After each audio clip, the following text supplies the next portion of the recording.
All right, last one here for the night. Been helping my mom go through her storage stuff and attic, and we just found this. No clue where it came from. She says Korean War probably.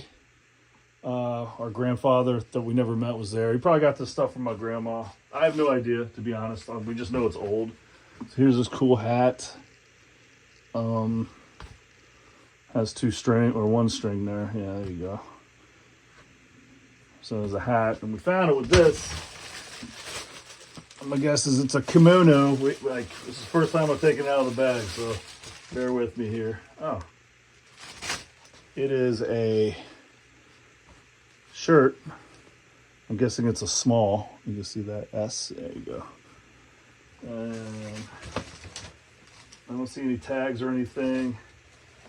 Doesn't have buttons.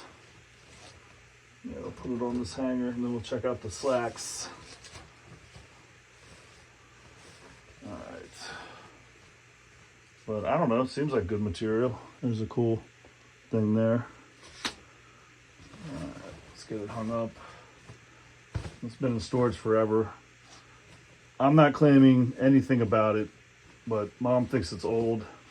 It's kind of nice looking. I don't know. It's definitely yellow. Put that away. Here's some matching pants. Elastic band. And the cuffs that has this pattern. I can't even see my phone right now, so I'm assuming you can see what I'm showing you, but I'm just going to list it all together because we found it together. Very cool nonetheless. So there you go. Kimono outfit with the hat that I'm not even sure. I'm not even sure the hat's from the same country, but it's all going together. There you go.